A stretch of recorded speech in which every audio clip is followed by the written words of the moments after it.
साथियों, राम के जीवन में वो शक्ति सीता के रूप में प्रवेश करती है, कृष्ण के जीवन में वो शक्ति राधा के रूप में प्रवेश करती है। और साथियों, ये कहना अतिशयोक्ति नहीं होगी, वह दिव्य चेतना जब परम पूज्य गुरुदेव के जीवन में आती है तो वो साक्षात वंदनीय माता जी का रूप धारण करके गुरुदेव के जीवन में प्रवेश करती है। और गुरुदेव की दिव्य चेतना जब उन्मुख हो जाती है तो फिर वो हर क्षेत्र में शिखर को स्पर्श करते हैं, चाहे वो लेखन का क्षेत्र हो, चाहे वो ज्ञान का क्षेत्र हो, चाहे वो वक्तव्य का क्षेत्र हो, चाहे वो तप का क्षेत्र हो, चाहे वो निर्माण का क्षेत्र हो, चाहे वो योग का क्षेत्र हो, चाहे वो अध्यात्म का क्षेत्र हो, चाहे वो संगठन का क्षेत्र हो। किसी भी क्षेत्र में आप गुरुदेव के जीवन को देखने का प्रयास करें तो उनसे आगे और कोई दिखाई नहीं पड़ता, सब कुछ उनके सामने तुच्छ ही जान पड़ता है। स्वयं वंदनीय माता जी ने अपने उद्बोधन में कहा है कि जिन ऋषि मुनियों को हमने इतिहासों में, पुराणों में पढ़ा है, मैंने अपनी आंख से हिमालय की कंदराओं में उन ऋषि मुनियों को पंक्तिबद्ध होकर हाथ जोड़कर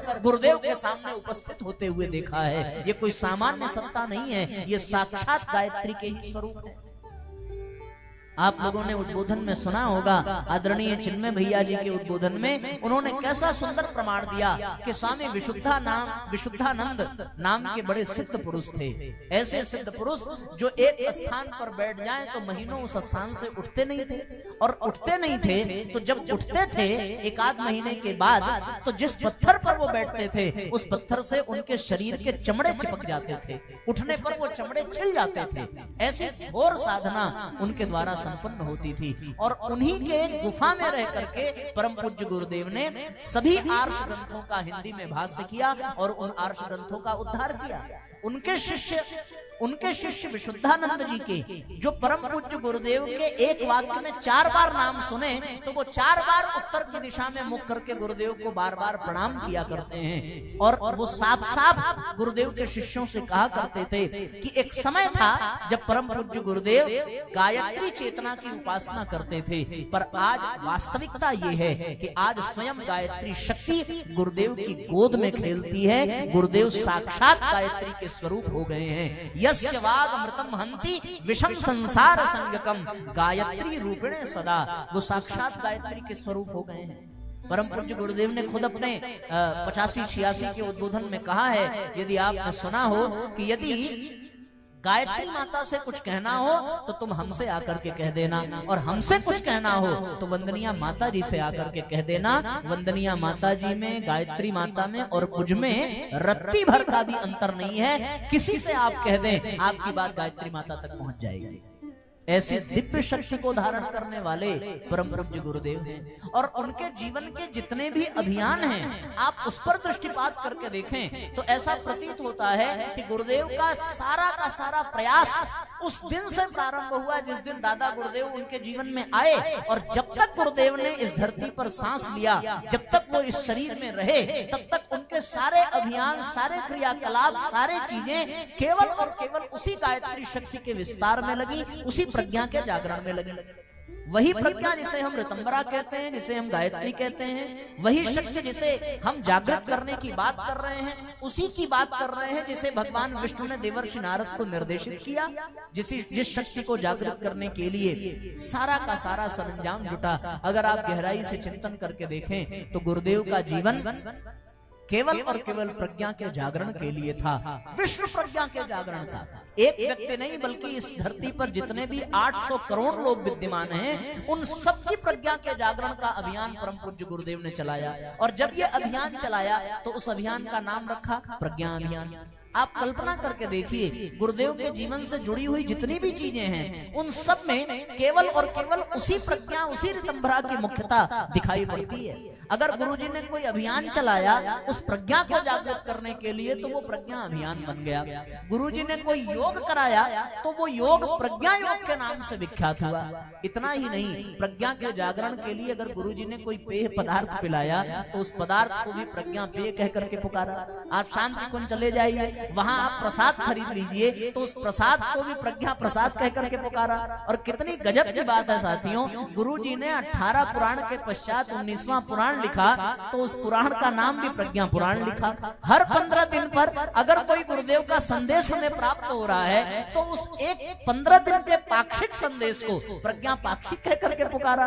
अगर शांति कुंज में कोई शिविर लगा, कोई सत्र लगा, तो उस सत्र को प्रज्ञा सत्र कह करके पुकारा। और सबसे बड़ी बात, जब देव संस्कृत विश्वविद्यालय में स्वयं भगवान महाकाल की प्राण प्रतिष्ठा हुई, तो उनका भी नाम प्रज्ञेश्वर महादेव रख करके पुकारा, सबके भीतर प्रज्ञा को जागृत करने के लिए। और गुरुदेव ने शरीर का त्याग किया और स्वयं समाधि में स्थापित होकर के इस धरती पर विद्यमान हो गए। तो जहां उनकी समाधि बनी, उस स्थान को भी प्रखर प्रज्ञा कह करके पुकारा। इससे बड़ा प्रमाण और जीवन में क्या हो सकता है साथियों। इसलिए इस धरती पर अगर भगवान का 24वां अवतार हुआ, तो वो 24वां अवतार भी प्रज्ञावतार के रूप में ही हुआ। इससे बड़ा प्रमाण और क्या चाहिए।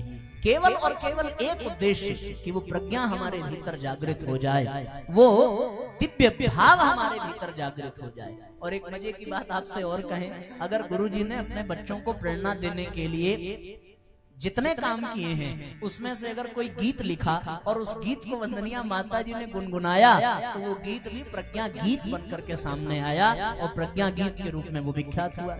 इसलिए साथियों, उद्देश्य केवल एक कि हमारे भीतर वो प्रखर प्रज्ञा जागृत हो जाए। वो प्रज्ञा जिसे हम गायत्री शक्ति कहते हैं, जिसे हम गायत्री चेतना कहते हैं, जिसे हम ऋतंबरा कहते हैं, जिसके जागरण के पश्चात मनुष्य कभी भटक नहीं सकता, जिसके जागरण के पश्चात व्यक्ति का चिंतन कभी खराब नहीं हो सकता, जिसके जागरण के पश्चात उसके जीवन में कोई कुकर्म नहीं हो सकता, जिसके जागरण के पश्चात उसका मोक्ष प्राप्त कर लेना अवश्य भावी हो जाता है और वो मानव जीवन को धन्य बना लेता है।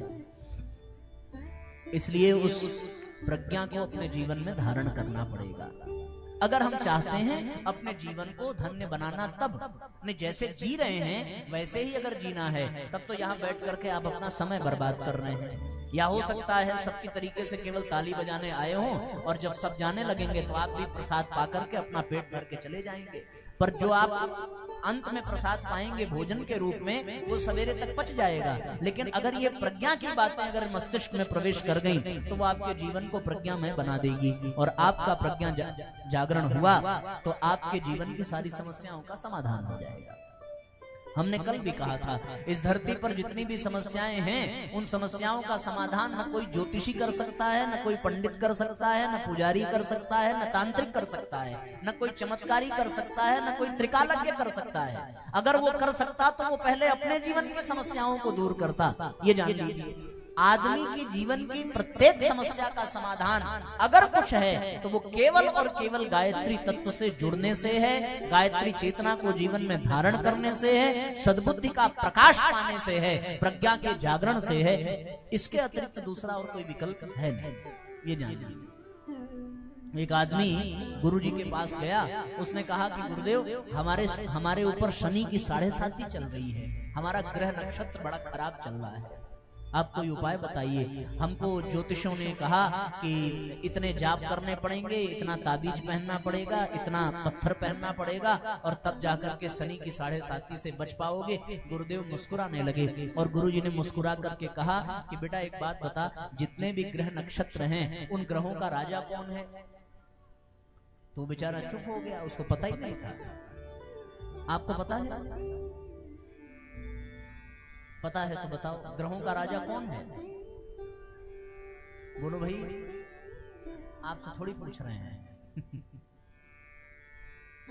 जिनको नहीं पता है उनसे ना पूछा जाता है। जो बच्चे पढ़ने लिखने में तेज होते हैं उनसे जल्दी सवाल नहीं पूछा जाता, क्योंकि वो मन लगा के पढ़ाई करते हैं। वो हमारे नगेंद्र भैया हैं, पिछले 1 साल से हमको सुन रहे हैं, रोज सारी कथाएं, सारा स्वाध्याय। तो आप तो उत्तर दे देंगे भैया, पर जो लोग पहली बार सुन रहे हैं उनका जानना बहुत आवश्यक है। तो अगर किसी को पता हो तो आप हाथ उठाइए और बताइए कि समस्त ग्रहों का राजा कौन है? बोलो भाई। अच्छा, नहीं पता है तब भी हाथ उठाइए, कम से कम स्वीकार ही कर लीजिए कि हाँ नहीं पता है। नहीं पता है सच में? ये तो बहुत सरल सी बात है भाई। और इसलिए नहीं पता है ना क्योंकि हम लोगों ने राजा से संबंध जोड़ने का प्रयास ही नहीं किया। हम तो नौकर चाकरों में फंसे रहते हैं।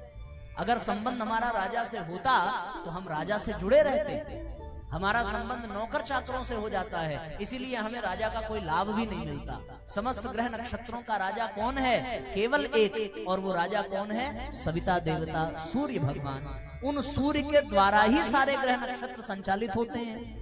इसीलिए गुरुजी ने कहा कि ये चाहे शनि हो, चाहे मंगल हो, चाहे बुध हो, इनसे रिश्ता जोड़ करके क्या फायदा? तू राजा से रिश्ता जोड़ ले। अगर राजा को प्रसन्न कर लेता है तो सारे नौकर चाकर तेरे हिसाब से चलेंगे। और राजा को प्रसन्न करने का मतलब सूर्य को प्रसन्न करना, सूर्य की उपासना करना, और सूर्य का मंत्र ही गायत्री मंत्र है। इसलिए भैया सारे ग्रह नक्षत्रों की पूजा करने से अच्छा है एक अकेले सूर्य की उपासना की जाए, केवल और केवल उसकी उपासना, उससे उसकी चेतना से अपने आप को जोड़ लिया जाए तो सारे ग्रह नक्षत्र अपने आप हमारे अनुकूल हो जाएंगे। और अगर राजा से हम न जुड़ सके, केवल नौकर चाकरों से जुड़े, तो फिर हमें कभी लाभ मिलने वाला नहीं है। इसलिए महत्वपूर्ण कौन है? महत्वपूर्ण है उस चेतना से जुड़ना, और वो दिव्य चेतना जिसे प्रज्ञा कहते हैं।